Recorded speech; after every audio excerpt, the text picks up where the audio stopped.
আসসালামু আলাইকুম। অন্য ধর্মবর্ণ সকলের প্রতি আন্তরিক শুভেচ্ছা অভিনন্দন। সকলে দোয়া করবেন। রওনা দিচ্ছি, যে কিছু চেক আপ করাবো এবং বিকাল 4টায় ডাক্তারের সিরিয়াল ডাক্তার দেখাবো। আল্লাহ যদি হায়াতে বাঁচিয়ে রাখে, রাত্রে এসে যা বলেছিলাম আমার আইডি যাচাই বাছাই করব। কিছু বড় মাঝারি নেতা আছে, সেগুলো বাদ দেবো। তারা হচ্ছে শুধু পদ কর্মত দখল করে বসে আছে। তাদের লাইক কমেন্ট শেয়ার করতে হবে। তারা কেউ তা দেখে না, তাদের সব বাদ দেবো। এবং কিছু আওয়ামী লীগের পুরোনো বন্ধু ছিল, তারা বর্তমানে সব হুজুর। তারা তার 14 বছর জীবনে আওয়ামী লীগ করে নাই। তারা কেউ জয় বাংলা বলতে ভয় পায়। এসব বাদ দিয়ে দেবো। কিছু তেলবাজ বাদ দিয়ে দেবো। কি আমার যারা এখন আবেদন করে বসে আছে তাদের অ্যাড করব। অতীতে যারা ছিল অতীত শেষ। আমার এই কয় মাসে যারা আমার পরিচিত বন্ধু, সে আমার পরিচয় হয়ে গেছে।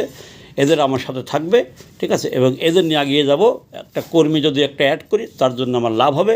কিন্তু নেতা থেকে, ওই পদবি দখল করার নেতা থেকে আমার জন্য লাভ নাই।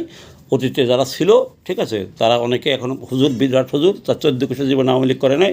তারা জয় বাংলা বলে একটা কমান্ড দিত, তারা ভয় পায়। তাদের আমার আইডিতে রাখবো না, সে যত পরিস্থিতি হোক। তাদের আইডি থেকে আমি বাদ দিয়ে দেবো। যদি আল্লাহ বাঁচিয়ে রাখে, রাত্রে এসে আমি এই কাজটা শুরু করব।